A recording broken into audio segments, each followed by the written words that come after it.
आप भारत के सबसे लोकप्रिय मुस्लिम राजनेता का नाम जानते हैं? टाइम्स ऑफ इंडिया के सर्वे के मुताबिक असदुद्दीन ओवैसी भारत के सबसे लोकप्रिय मुस्लिम राजनेता हैं। पिछले साल उन्हें दुनिया के 500 सबसे प्रभावशाली मुसलमानों की लिस्ट में शामिल होने का खिताब दिया जा चुका है। असदुद्दीन ओवैसी को भारत सरकार संसद रत्न अवार्ड से सम्मानित कर चुकी है। लंदन से लॉ ग्रेजुएट ओवैसी आज भारत के सबसे ज्यादा पढ़े लिखे मुस्लिम राजनेता हैं। हैदराबाद में जन्मे ओवैसी के आज कई हॉस्पिटल और मेडिकल सेंटर चलते हैं, जिनमें लोगों का मुफ्त इलाज किया जाता है। असदुद्दीन ओवैसी का जन्म 13 मई 1969 को हैदराबाद में हुआ। ये वही शहर था जहां पैदा होने वाले नवाब मीर उस्मान ने 5 टन सोना दान किया था।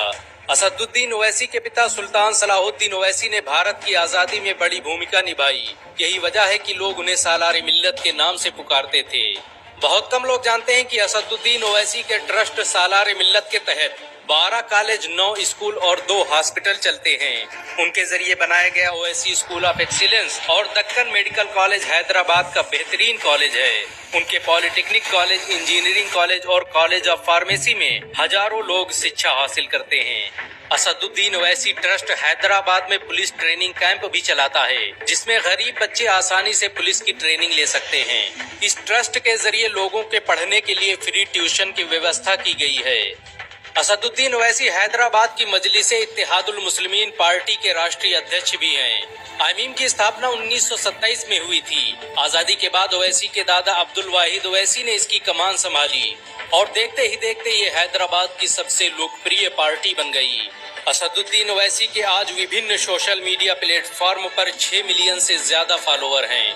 आपको ये जानकर शायद हैरानी हो कि असदुद्दीन ओवैसी ने 1994 में अपने राजनीतिक जीवन की शुरुआत की। वो पहले क्रिकेटर बनना चाहते थे, लेकिन बाद में कानून की पढ़ाई के लिए लंदन चले गए।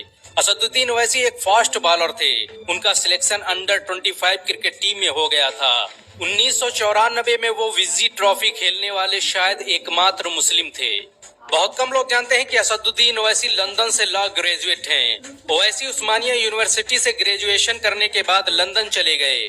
लंदन में रहकर ही उन्होंने बैरिस्टर की डिग्री हासिल की और बाद में भारत के सबसे लोकप्रिय राजनेता बन गए।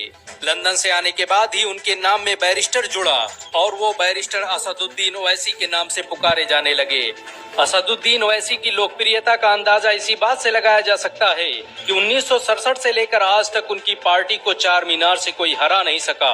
असदुद्दीन ने अपने पहले इलेक्शन में ही 40,000 वोटों से जीत हासिल की थी।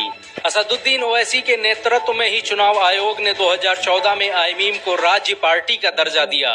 उन्हीं के नेतृत्व में आईमीम को अन्य राज्यों में जीत हासिल हुई।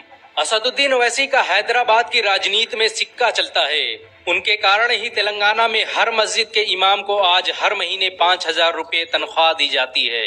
इस स्कीम का फायदा तेलंगाना के 9,000 से ज्यादा इमाम उठा रहे हैं।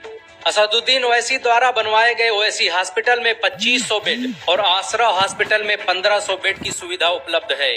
ओवैसी के कुछ अस्पतालों में 20 रुपए से कम कीमत पर 3 महीने तक मुफ्त इलाज किया जा सकता है। असदुद्दीन द्वारा बनवाए गए ओवैसी हॉस्पिटल को 2015 में एशिया के सबसे क्लीन और हाइजीन अस्पताल का अवार्ड दिया जा चुका है। इस हॉस्पिटल में काम करने वाले लोगों की संख्या 1000 के करीब है। असदुद्दीन ओवैसी हैदराबाद में यतीम बच्चियों और बेवाओं के लिए कई ट्रेनिंग कैंप चला रहे हैं, जहां उन्हें सिलाई कढ़ाई के साथ विभिन्न कामों की ट्रेनिंग दी जाती है। फोर्ब्स मैगजीन ने 2012 में ओवैसी की पार्टी आईमीम को तालीम और हेल्थ सेक्टर में काम करने वाली दुनिया की अकेली पार्टी होने का खिताब दिया था। बहुत कम लोग जानते हैं कि असदुद्दीन ओवैसी 3 भाई हैं। उनके छोटे भाई अकबरुद्दीन ओवैसी अक्सर अपने बयानों को लेकर चर्चा में रहते हैं। वहीं उनके सबसे छोटे भाई बुरहानुद्दीन हैदराबाद के मशहूर अखबार एतमाद के संपादक हैं। ये अखबार हैदराबाद में बिकने वाला सबसे मशहूर अखबार है। इसकी स्थापना सन 2002 में की गई थी।